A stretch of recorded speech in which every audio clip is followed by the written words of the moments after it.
آج سے تقریباً 50 سال پہلے برطانوی سامراج کا حصہ یہ دنیا کا غریب ترین ملک تھا، جہاں کے لوگ اپنی زندگی کو عذاب سمجھتے تھے۔ یہ ایک صحرا تھا جہاں غربت، بھوک اور افلاس کے سوا کچھ نہیں تھا۔ لیکن اس ملک کی اس حقیقت کو بدلنے میں دو چیزوں نے انتہائی اہم کردار ادا کیا، اور یوں کہ اگر یہ دو چیزیں نہ ہوتے تو شاید یہ ملک آج بھی وہی صحرا ہوتا، ایسی چمکتا دمکتا ملک نہ ہوتا جو آج دنیا کا سب سے امیر ترین ملک بن گیا ہے۔ دنیا کا کوئی بھی ملک، چاہے امریکہ، جرمنی، فرانس، چائنا یا پھر عرب امارات، سعودی عرب ہے، اس کے سامنے غریب ہے۔ یہ چھوٹا اسلامی ملک دنیا کے بڑے بڑے ممالک کو پیچھے چھوڑ دیتا ہے، اور یہ چھوٹا ملک فیفا جیسا بڑی یونٹ کی میزبانی کا شرف بھی حاصل کرتا ہے، اور وہ بھی ایسے کہ جس کی شروعات قرآن کی تلاوت سے کی جاتی ہے۔ ذاکر نائک جیسے شخص تبلیغ دین کے لیے مدعو کیا جاتا ہے، جہاں پر نہ صرف اسلامی ممالک ہے بلکہ نن مسلم کنٹریز کے پلیئرز اور ٹیمیں بھی وہاں موجود ہوتی ہیں۔ آخر یہ جدت اور تبدیلی کیسے ہے؟ تو ناظرین، آج کی اس ویڈیو میں آپ جان جائیں گے کہ وہ دنیا کا غریب ترین سے امیر ترین ملک کیسے بنا اور اس کے اندر یہ تبدیلیاں کیسے آئی۔ دوستو، ہم بات کر رہے ہیں اسلامی ملک قطر کی۔ قطر کے مضبوط معیشت اور ترقی کے راز جاننے سے پہلے ہم آپ کے ساتھ قطر کے متعلق بنیادی معلومات شیئر کرنا چاہیں گے۔ قطر کا سرکاری نام اسٹیٹ آف قطر ہے۔ اس کا رقبہ پاکستان کے کسی بھی صوبے سے زیادہ نہیں ہے، جو کہ 11,600 اسکوائر کلومیٹر ہے، اور یہ دنیا میں رقبے کے لحاظ سے 158ویں نمبر پر ہے۔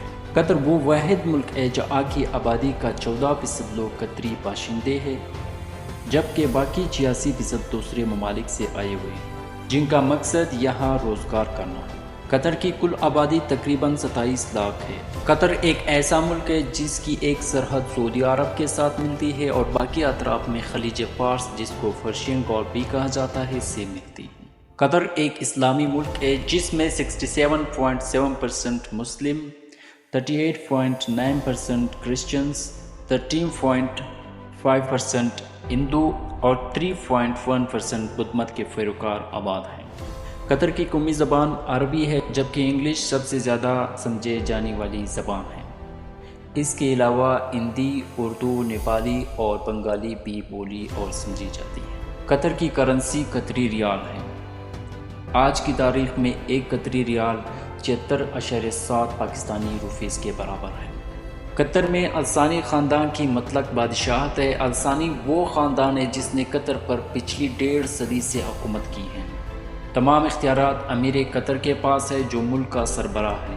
قطر ایک اسلامی ریاست ہے جس میں شریعت کا قانون نافذ ہے۔ کسی بھی جرم کی سزا اسلامی قوانین کے مطابق ہوتی ہے۔ ملک کی حفاظت کے لیے ایک چھوٹی فوج بھی بنائی گئی ہے، جو کہ 11,800 فوجیوں پر مشتمل ہے، جس میں 8,500 بری، 1,800 بحری اور 1,500 فضائیہ کے لیے مختص ہے۔ قطر دنیا کی امیر ترین معیشت کی وجہ سے عالمی سطح پر اہمیت کا حامل ہے، جس کی وجہ سے قطر کئی انٹرنیشنل تنظیموں کا حصہ ہے، جیسے کہ عرب لیگ، OIC اور یونائٹڈ نیشن آرگنائزیشن ہے۔ تقریباً 11,000 اسکوائر کلومیٹر کے رقبے والا یہ خلیج ریاست دراصل ماہی گیروں اور موتی جمع کرنے والوں کی ریاست تھی۔ 1930-40 کی دہائی میں جاپان نے موتیوں کی فارمنگ انوینٹ کی اور موتیوں کی پروڈکشن شروع کی، جس سے قطر کی معیشت کو بڑا دھچکا لگا۔ یہاں کے لوگوں نے روزگار کی تلاش میں دوسرے ممالک کی طرف رخ کیا، لیکن ایک عرصے بعد اس ملک میں روزگار کے لیے دوسرے ممالک سے لوگ آنے لگے، جس کی وجہ قطر میں تیل اور قدرتی گیس کے ذخائر کی دریافت تھی۔ یہ دریافتیں قطر کی قسمت کو بدلنے کے لیے کافی تھیں، لیکن جس وقت قطر میں تیل دریافت ہوا اس وقت وہ انگریزوں کے زیر تسلط تھے۔ قطر میں تیل کی دریافت 1939 میں دخان میں ہوا، جو کہ دوحہ سے تقریباً 80 کلومیٹر کے فاصلے پر واقع ہے۔ دوحہ قطر کا کیپٹل سٹی ہے، لیکن اس وقت 1939 میں دوسری جنگ عظیم کا آغاز ہو چکا تھا، جس کی وجہ سے 1949 تک تیل کے ذخائر پر کام تعطیل کا شکار رہا۔ تیل کی پیداوار کی وجہ سے سرمایہ کاروں اور دوسرے لوگ قطر کی طرف آنے لگے، جس سے قطر کی آبادی 1970 میں 1 لاکھ سے زائد ہو چکی تھی، جو کہ 1950 میں اقوام متحدہ کے مطابق 24,000 تھی۔ 1970 تک قطر میں صرف تیل ہی دریافت ہو چکے تھے۔ 1971 میں قطر برطانوی راج کے اختتام پر ایک آزاد ریاست بن گیا۔ عین اسی سال قطر میں قدرتی گیس کے ذخائر دریافت ہو گئے جسے نارتھ فیلڈ کا نام سے جانا جاتا ہے۔ نارتھ فیلڈ تقریباً 6000 اسکوائر کلومیٹر کے رقبے پر پھیلا ہوا ہے، جو کہ قطر کے ٹوٹل رقبے کا آدھا حصہ ہے۔ دنیا میں ایران اور روس کے بعد قطر ہی وہ ملک ہے جس کے پاس گیس کے بڑے ذخائر ہیں۔ تیل اور گیس کی صنعت میں ترقی نے قطر کی قسمت بدل ڈالی۔ ان ذخائر کی وجہ سے قطر کا خزانہ تیزی سے مالا مال ہونا شروع ہو گیا۔ ماحولیاتی تبدیلی کی وجہ سے درجہ حرارت میں اضافے کے خدشات کے باعث دنیا فوسل فیول پر انحصار کم کر رہی ہے، جس سے ان ممالک کی معیشت کو دھچکا لگ سکتا ہے جن کی معیشت ان عناصر پر ڈیپینڈ کر رہی ہے، جس میں قطر بھی شامل ہے۔ لیکن قطر نے اپنے معیشت کو صرف تیل اور گیس تک محدود نہیں رکھا، بلکہ قطر سیاحت کو بھی فروغ دے رہا ہے۔ 2022 کی فیفا ورلڈ کپ کی میزبانی نے قطر کی اس مشن کو اور آسان بنا دیا، کیونکہ قطر نے دنیا بھر کے سیاحوں کو جس طرح سے میزبانی کی، وہ ان سیاحوں کو صرف اس یونٹ کے لیے نہیں بلکہ سیاحوں کو بار بار قطر کھینچنے کے لیے تھا۔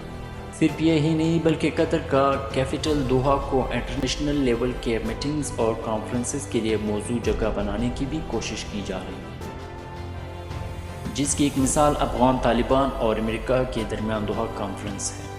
افغان طالبان اور امریکہ کے ثالثی سے پہلے بھی اس چھوٹے ملک نے بار بار ثالثی کا کردار ادا کیا، جیسے کہ 2008 میں یمنی حکومت اور حوثی باغیوں کے درمیان، 2010 میں جبوتی اور ایریٹریا کے درمیان سرحد پر مسلح جھڑپوں کے موقع پر، اور بھی اسی طرح کے کئی کردار ادا کیے ہیں۔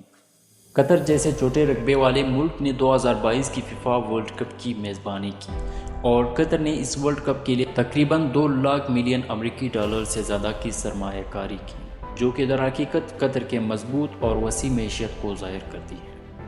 اس یونٹ کے لیے قطر نے 7 اسٹیڈیم، ایک نئی میٹرو لائن اور ایک نیا ایئرپورٹ بنایا۔ فوربس کے مطابق قطری حکومت اس وقت ملکی انفراسٹرکچر پر بھرپور توجہ دینے کے ساتھ ساتھ deep water sea port, airport اور ریلوے نیٹ ورک کو بہتر سے بہتر بنانے کے لیے کوشاں ہے، اور ان شعبوں میں بھاری سرمایہ کاری کی جا رہی ہے۔ یہی وجہ ہے کہ قطر نے باقی ممالک کو پیچھے چھوڑ دیا۔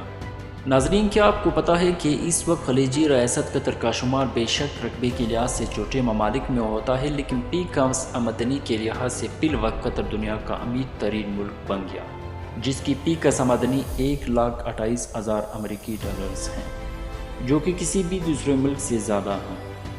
یعنی اس وقت قطر کی ایک شخص کی سالانہ آمدنی 1,28,000 امریکی ڈالرز ہے، جو کہ پاکستانی روپے کے لحاظ سے ایک بہت بڑی رقم ہے۔ تو ناظرین، یہ تھی ہمارے آج کی ویڈیو، جس میں ہم نے آپ کے ساتھ دنیا کے امیر ترین ملک قطر کے متعلق معلومات فراہم کی۔ اگر آپ کو یہ معلومات پسند آئی ہے تو ویڈیو کو لائک اور شیئر ضرور کیجیے، ساتھ میں چینل کو سبسکرائب کریں اور بیل آئیکن ضرور دبائیں تاکہ اسی طرح کے مزید ویڈیوز پر وقت آپ تک پہنچ سکیں۔